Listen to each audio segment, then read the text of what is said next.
Good morning, everybody, and welcome to day 2 of our 3-day breakthrough. As you all know, my name is Michael Yardley, and I have Brian Milby. Brian Milby is with us, one of the official elders of the Rise Church. And yesterday we talked about physical health, and today we're going to talk about mental health. And you could have picked any one of the three. I gave you 2 options: mental health and spiritual health, and you wanted to tackle this one. I did.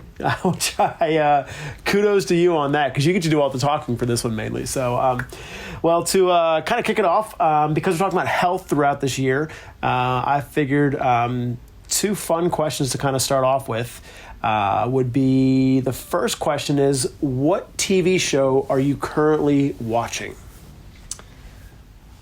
Well, it's not, there's 2. I would say it'd either be La Brea. Okay. It's the one that's actually on TV that we've kind of watched a little bit. I have no idea what that is. What's that one about? It's about this huge sinkhole that opens up, and when people fall through the sinkhole, they go back like to prehistoric times. Okay. And so you got a bunch of people living in, whatever, BC, whatever, That's pretty interesting. That's pretty legit. Okay, that's one of them. The other one is The Peripheral.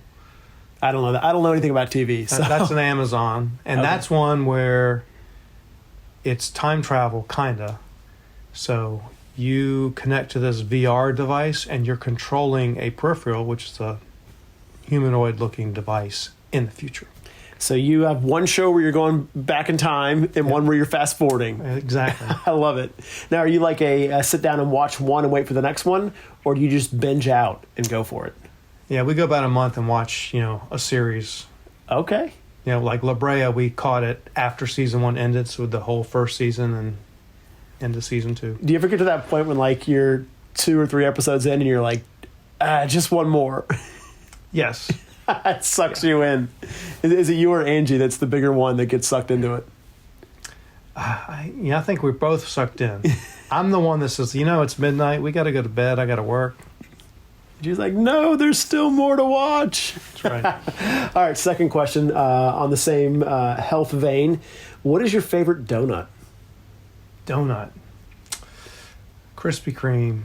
Just Okay, like the original glaze? the original glazed donut, yeah.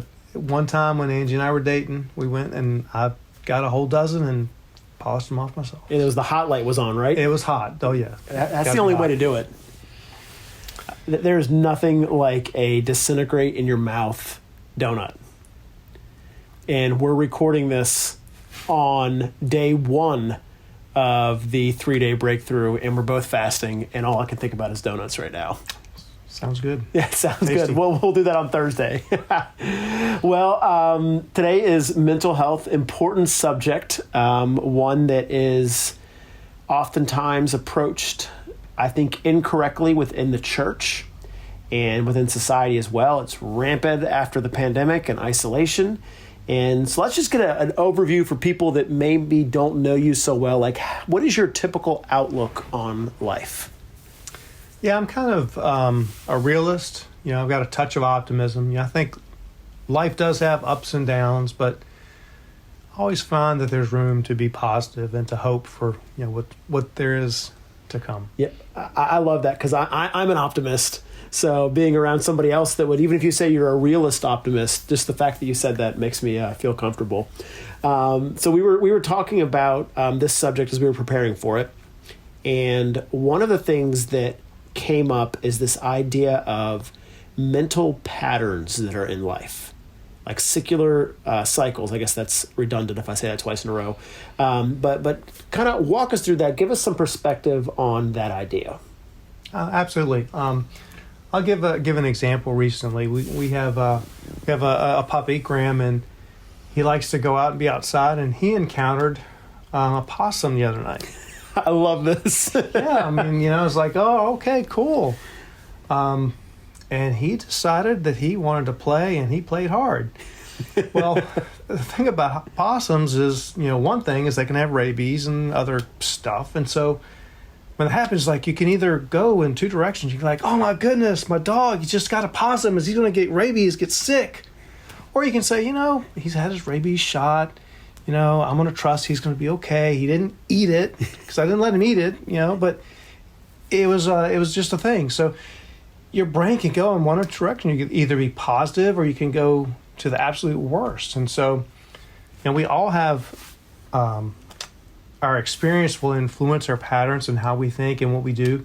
So if we keep exposing ourselves to the negative, well, it's going to, and keep dwelling on the negative, it's going to like keep us going down in that pattern, and we'll just keep going and being negative. So it's kind of like on Google, you're going to get what you search for. Whatever you Google, you'll find it. Absolutely. Now, has Graham had just that one encounter with a possum? He's had two. He's had two encounters now, and this is like recent, like in the past couple days. It's the past few days. And so I guess maybe like when he picked up the scent of it or something, like he's learned how to track it down. Yeah, the first one was kind of in the driveway. The second one, he actually went across the road and found it. And by the time I got there, it was too late. Oh, we're going to have a possum crisis in Marina, Virginia now. But that happens so often that like, you can go two ways with the thought process. But I think also you see when somebody learns a particular system in their life, like Graham is now, like he's learned the process of finding possums.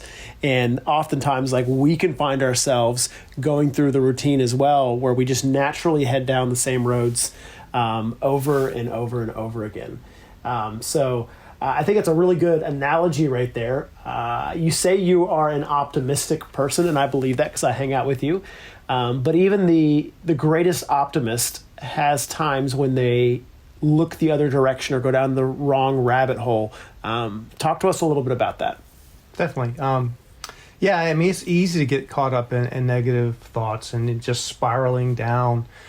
One thing I try to do, though, is, when something happens that catches me off guard, I want to try to set a time limit. So I'll say, hey, I've got 5 minutes to dwell on whatever the negativity was.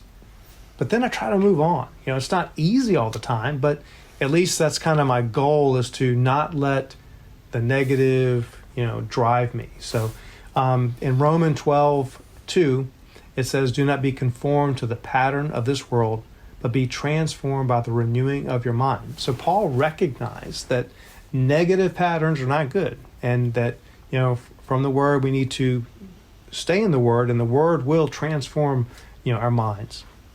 I think it's so easy, even for me, and like sunshine and rainbows is like my go-to, to get caught up in those just negative reoccurring thoughts. And it doesn't take 1 minute of my day or 5 minutes of my day sometimes. I mean, it can go on for weeks at a time. So important to let our minds be transformed. And I love how Paul was so real on that. Like he literally calls out the fact that there's patterns that are present.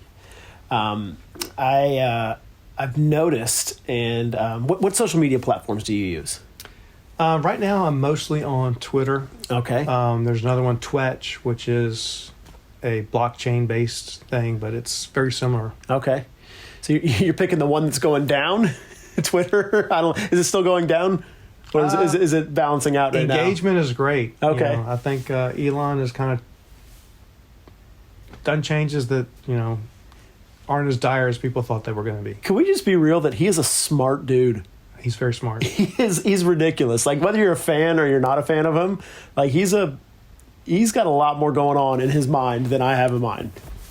I mean, he builds rocket ships and battery cars that work. Like it's crazy. Boggles my mind. So you're in the Twitterverse, if you will.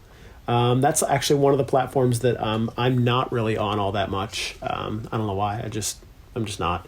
But for me, like Facebook and Instagram are the main two that I spend time on, a little bit on YouTube. And I've realized, and this is not shocking to anybody, that there is undoubtedly an algorithm that's present. And I don't want to dive into like why social media is good or why social media is bad, but I think it's interesting because they've given us insight on how we process things. So are you familiar with this term, bias reinforcement?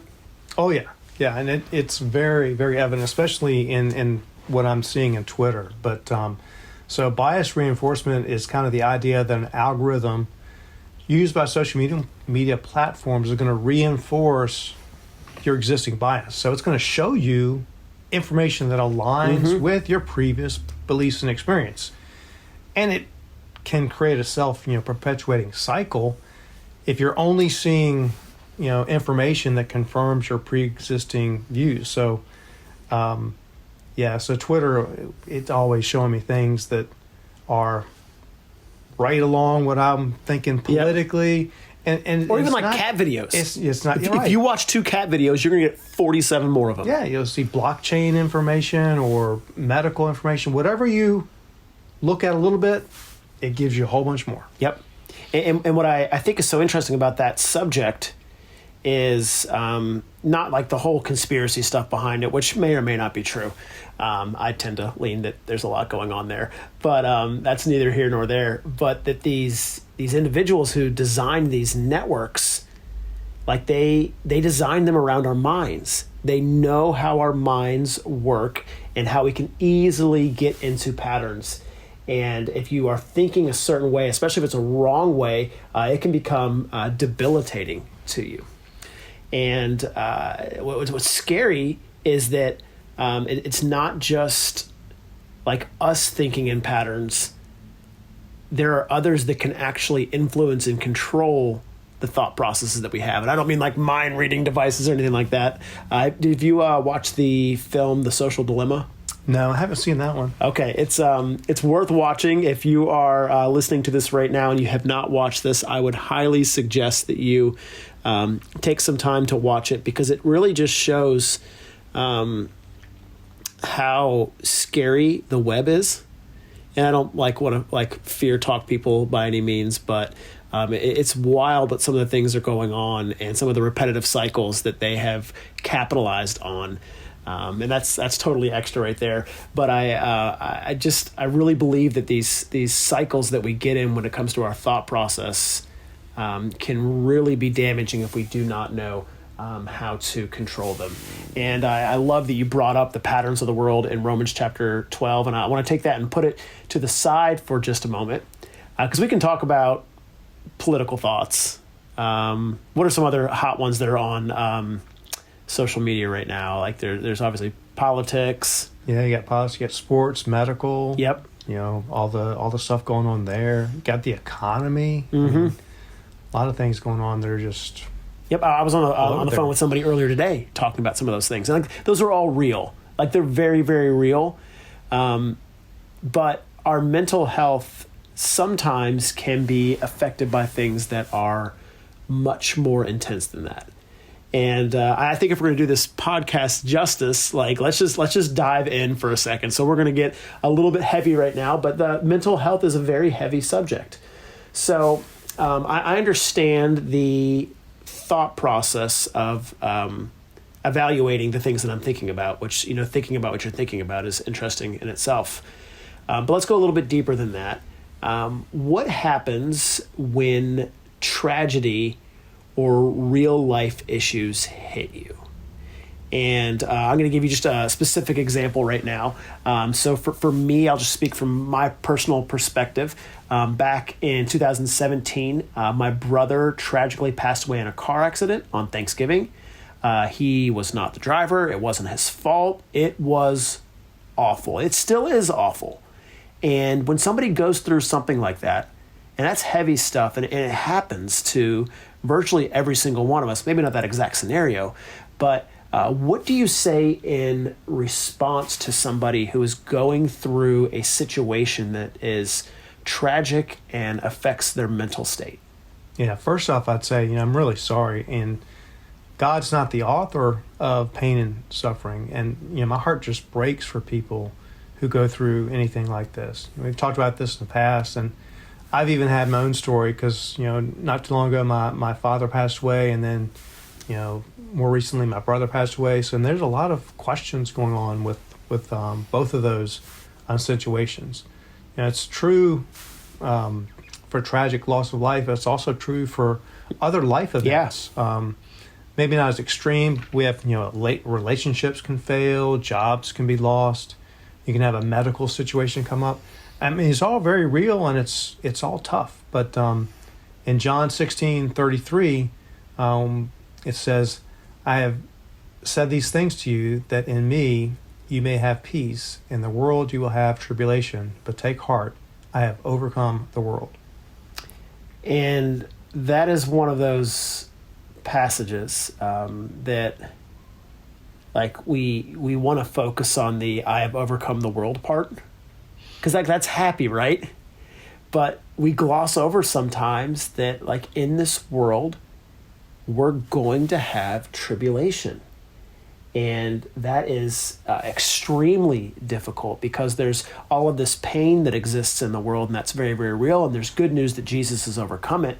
But how do you process the good news that Jesus is in control, but the reality of the mental patterns you're in, or the tragedy that you are potentially walking through? And that could be like a loss of life, or that could just be a life situation, like you said, like a loss of job or something like that. Yeah, the verse that really comes to mind when we're talking about good and bad things happening throughout life is just Romans 8:28. And it says, and we know that for those who love God, all things work together for good, for those who are called according to his purpose. Notice he doesn't say that all things are good, but that God's going to take the good and the bad, and he's going to use it for good. So we have to lean forward in faith, and believe that God has a bigger plan. Yeah. We don't always get to see everything from this side of heaven, but we can know that God is in control. Absolutely. And the fact that you highlighted the truth that not everything is good. Like, everything God made is good in Genesis. Like he said, he made it, it was good. And he's going to work these things together for good. But, like, there's things that are pretty crappy that happen in this world. And they can set you down a thought process that's very, very difficult.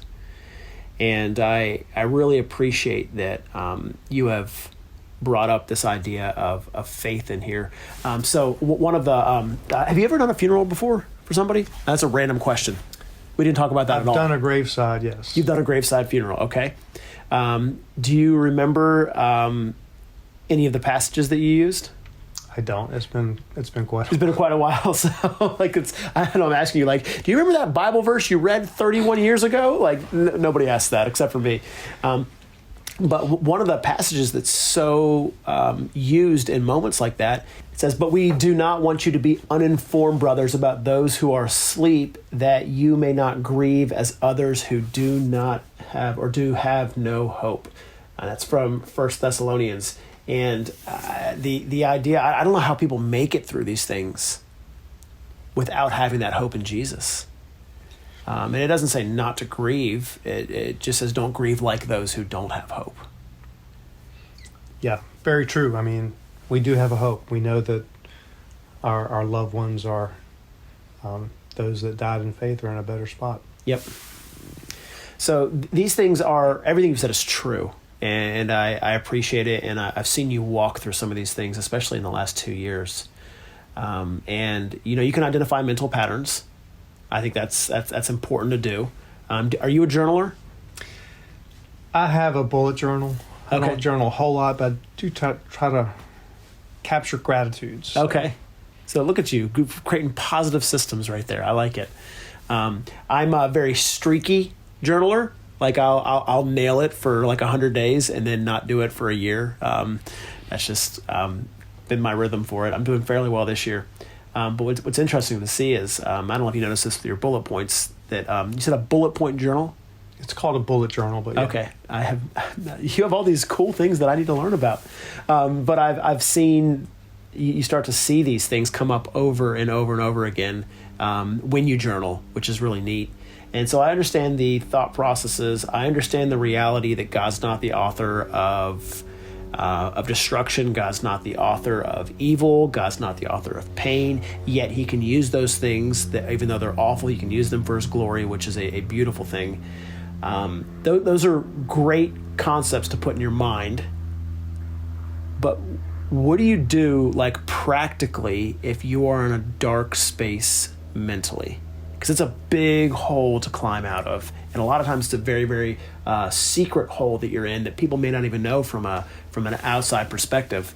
What are some simple steps that you can take?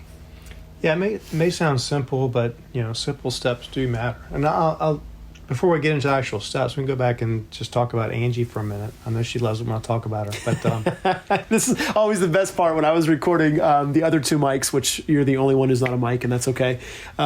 They both were laughing when they were talking about their wives. They're like, "Oh, I'm going to get in trouble for this." Notice I haven't brought mine up yet.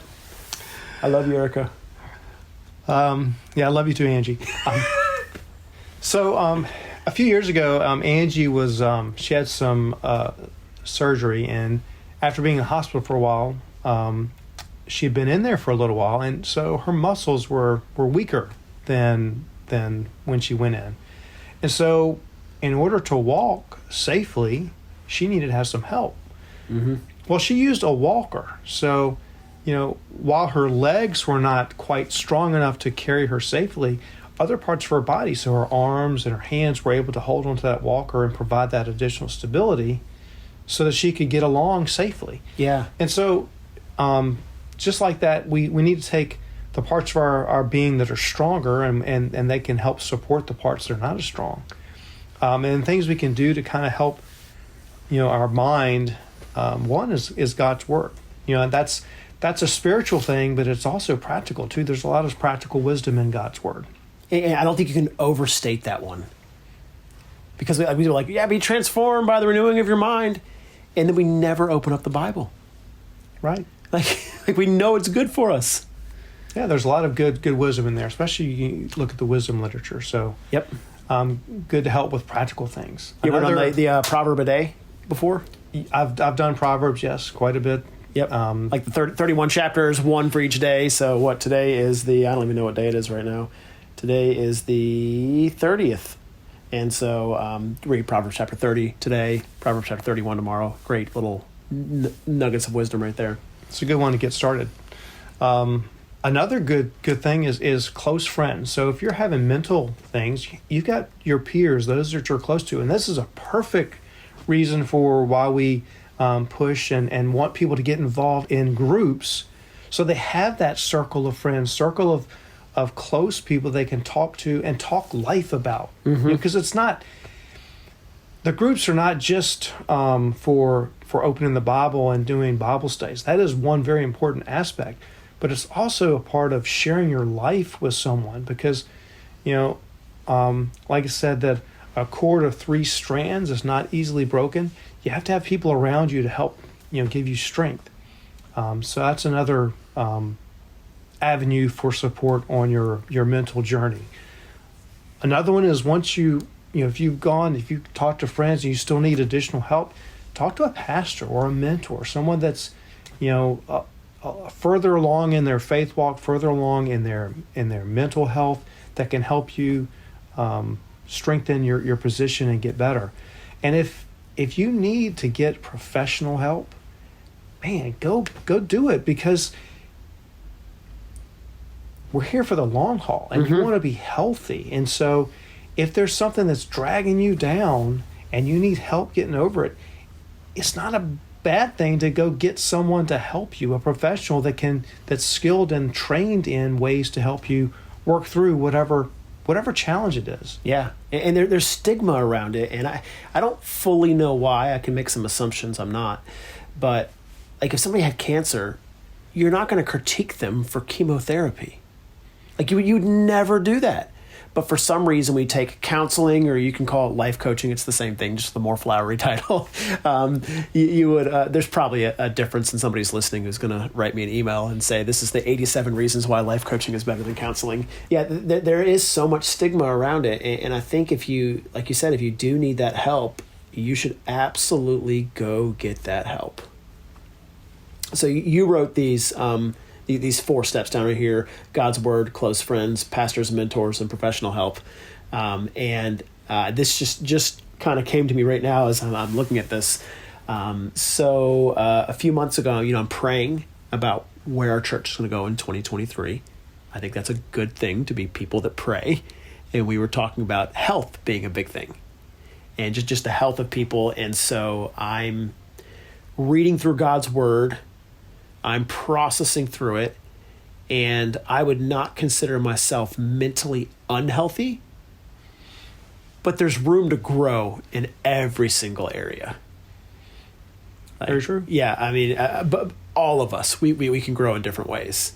Like, I'm sure you have a list of things, and you don't need to tell everybody what they are, but there's growth points. There is, yeah, obviously. Yeah, all of us. So I'm reading through God's word, and I'm aware that, like, this is an area that I've ignored that I need to do a better job at. This is not like there's a crisis. This is not like I'm suicidal. This is not like I'm having rapid mood swings, although my wife may disagree. It's just like I became aware of that. And then a close friend of mine was like, hey, Michael, you mentioned 2 years ago that you were going to do some counseling. Have you done that? And I'm like, oh, dang, I haven't. And he kind of got on me about it, which is a good thing. And then I was talking with a mentor, because I have a mentor in my life, and very important to have those.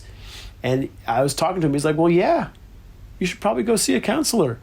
And so right now I'm signed up in counseling, because I think it's really, really important that if you need that for a season, maybe it's for a lifetime, maybe it's for a session, I don't know, that you go do that. Very, very important. And I don't say that to say that I figured it out. I'm just saying that to break the stigma that counseling is a bad thing. It definitely is not. Have you been around anybody who has needed medication for anything? I do have some people I know that use some medication for different things, and if it's needed, it's needed. Any closing thoughts you would have for people when it comes to taking care of mental health? I would just reiterate, that you need to, like I said, get in the Word, talk to friends, use your mentors and pastors for help, and get professional if you need it. It's a journey. Keep your mind open to God's Word, not to anything else. Well, I appreciate you sharing that. If there's anything that our church can do to come alongside of you on your health journey, please don't hesitate to reach out to us. You can email us at hello@therise.church, and look forward to being back with you guys tomorrow with the legendary Mike Catron to talk about spiritual health.